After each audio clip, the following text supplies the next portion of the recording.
सौतेली बहन के काले जादुई बाल। मायागंज गांव में दो सौतेली बहनें रहती थी, जिसमें से निहारिका गोरी चिट्टी और तीखे नैन नक्श वाली सुंदर लड़की थी, तो वहीं पल्लवी एक सांवली और सर पर कम बालों वाली बदसूरत लड़की होती है।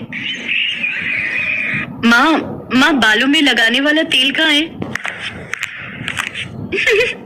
पल्लवी, क्यों तू बेकार में हमारा तेल और शैम्पू खर्च करके अपने इन बचे खुचे 4 बालों को बचाने की कोशिश कर रही है? वैसे एक बात कहूँ, भगवान ने भी तुझे बड़ी जल्दी में बनाया होगा, तभी तो काली पीली शक्ल के साथ सिर पर ये 4 बाल देकर भेज दिया। निहारिका, तुझे मेरा मजाक उड़ाकर क्या मिलता है? मुझे तो बड़ा मजा आता है। अच्छा सच बता, मेरी खूबसूरती देखकर तुझे जलन तो बड़ी होती होगी ना, है ना? क्यों, सच कहा ना मेरी सौतेली काली बहन? पल्लवी लगातार अपनी सौतेली बहन के तीखे तानों को सुन रही थी। उसके मन की कुड़हन उसकी डबडबाई आंखों से बाहर आ रही थी, मगर वो सिर्फ मुंह खोकर उसकी सारी बातें सुन रही थी, क्योंकि स्वाभिमान के हक में जुबान खोलने की संजीदगी उससे छीन ली गई थी। वो बिना कुछ कहे अपना बैग लेकर कॉलेज चली जाती है। वहाँ पहुंचकर उसके कॉलेज की लड़कियां उसका मजाक उड़ाते हुए कहती हैं, देखो देखो आ गई काली कलूटी अपने बॉय कट बालों के साथ रैंप वॉक करती हुई। इसके झड़ते बाल देखकर तो मुझे शक है कि कहीं कैंसर के कीड़े इसके बाल ना खा रहे हो। ऐसी लड़की को तो कॉलेज से बाहर निकाल फेंकना चाहिए। कॉलेज के सभी लड़के लड़कियों से नापसंद करते थे और उसका कॉलेज में आने पर विरोध करते थे, जिसके कारण वो सभी उसके ऊपर टमाटर फेंक कर मारते हैं। इसके झड़ते बाल, इसके अंदर जरूर कोई बड़ा रोग पल रहा है। प्लीज मत मारो, मुझे सच में कोई बीमारी नहीं है, मुझ पर ये अत्याचार मत करो। चल झूठी, तेरे ये झड़ते बाल जरूर कोई तो रोग है तुझे। अरे ओ काली चुड़ैल, ये लाल पीली होकर कहाँ से आ रही है? तभी निहारिका भी कॉलेज से घर आ जाती है और कहती है, माँ मैंने सुना है कि इस काली कलूटी को कैंसर है। कैंसर? मैं तो कहती हूँ माँ इसे घर से चलता करो, वरना ऐसा ना हो कि इसका कैंसर का रोग हमें ही लग जाए। नहीं माँ, मुझे मत निकालो, आप लोगों के अलावा मेरा है ही कौन? मैं कहाँ जाऊंगी? कहीं भी जाकर मर, हमें क्या? वैसे भी इस बदसूरत शक्ल से और कम बालों के साथ कौन ब्याह करेगा तुझसे? ताउम्र हमारी छाती पर ही बोझ रहेगी। चल अब निकल यहाँ से। बिल्कुल सही कहा माँ, इसे तो धक्के मारकर बाहर करो।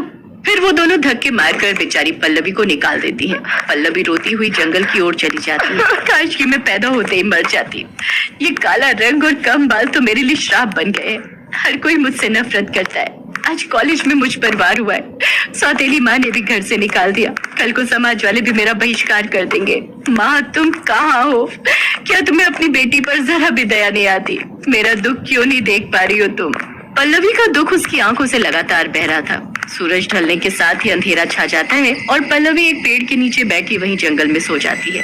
तभी वो खुद को ढेर सारे तारों के बीच आसमान में देखती है, जहाँ उसे अपनी मरी हुई माँ आशा नजर आती है। माँ, आप अपनी बेटी को छोड़कर कहाँ चली गई थी? आप नहीं जानती कि वो सौतेली माँ और बहन मुझ पर कितना जुल्म करती है। ये दुनिया बहुत ही मतलबी और स्वार्थी है माँ। मुझे अब एक पल भी यहाँ नहीं रहना, मुझे भी अपने साथ ले चलो।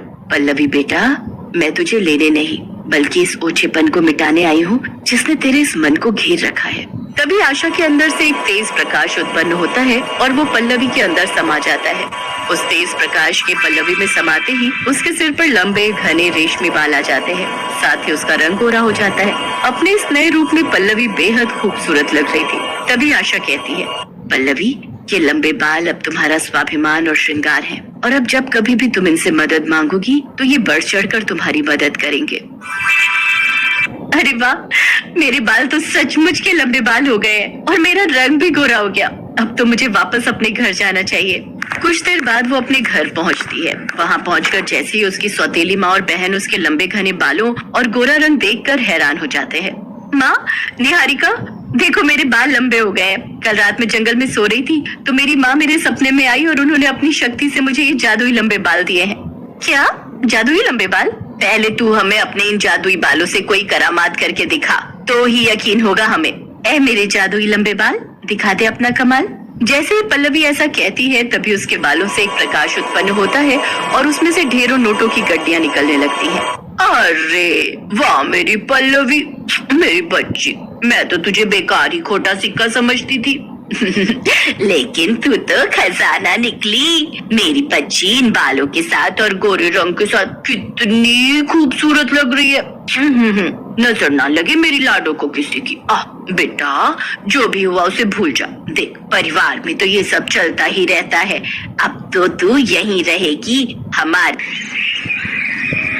जादुई लंबे बालों के कारण अब पल्लवी को वो सभी सुख मिलने लगे जिसकी उसने मात्र कल्पना की थी। अब तो वो अपनी सौतेली माँ की चहेती बन चुकी थी। एक रोज जब पल्लवी अपनी माँ के साथ मंदिर से लौट रही थी तो उसको एक औरत मिली जिसे कोढ़ था।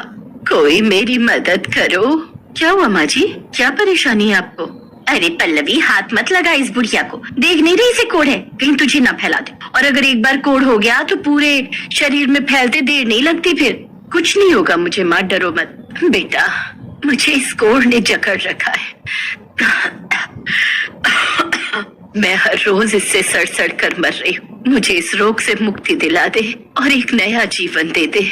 ऐ मेरी जादुई लंबे बाल, जरा दिखा तो अपना कमाल। जो ये चाहती हैं वो इन्हें मिल जाए। तभी उसके बालों से एक रोशनी उत्पन्न होती है जिसमें से दूध में गुलाब और गंगा जल मिली हुई धारा उस कोढ़ी औरत पर जा गिरती है और देखते ही देखते उसका सारा कोढ़ खत्म हो जाता है और वो पूरी तरह स्वस्थ हो जाती है।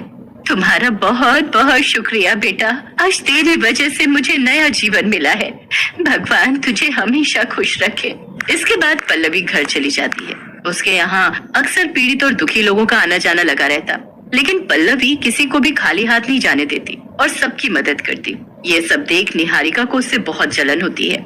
ये कल की काली कलूटी आज कितनी फेमस हो गई है। जब से इसके लंबे लंबे बाल के आए हैं, इस महारानी के तो ठाठ ही बदल गए। लेकिन आज रात में इसके इन लंबे बालों को काट ही दूंगी, तभी इसकी सारी हेकड़ी खत्म होगी। रात को जब पल्लवी अपने कमरे में सो रही होती है तो निहारिका कैंची लेकर उसके बालों को काटने के लिए आती है, लेकिन जैसे ही वो उसके बालों को छूती है तो कैंची उल्टा उसी के बालों को काट देती है और वो पूरी तरह गंजी हो जाती है, जिसे देखकर वो चिल्लाते हुए कहती है, मेरे बाल, ये क्या हो गया मेरे साथ, मैं तो गंजी हो गई। अरे क्या हो गया, ये आधी रात को कौन चिल्ला रहा है? अरे निहारिका, तू गंजी क्यों हो गई? पता नहीं माँ, मैं तो इस सौतेली बहन के बाल काटने आई थी, लेकिन कैंची अपने आप ही मेरे बालों पर चल गई। तो तुझे किसने कहा था इसके बालों को काटने के लिए? अब देख, तूने खुद ही अपने पैरों पर कुल्हाड़ी मार ली। निहारिका, काश तुम समझ पाती कि जलन सिर्फ नुकसान ही करती है। मैंने तो हमेशा तुझे अपनी सगी बहन की तरह प्यार किया है, लेकिन तुमने हमेशा मुझसे बैर रखा और अपने अंदर अंगार भरती रही। इसी कारण आज तुम्हें ये सजा मिली है। पल्लवी की बात सुनकर निहारिका का सिर शर्म से झुक जाता है और वो फूट फूट कर रोते हुए पल्लवी से माफी मांगती है। पल्लवी उसे क्षमा कर देती है और अपने जादुई लंबे बालों से उसके सिर पर फिर से बाल ला देती है। इसके बाद कामना और निहारिका पल्लवी को खूब प्यार और सम्मान देने लगे।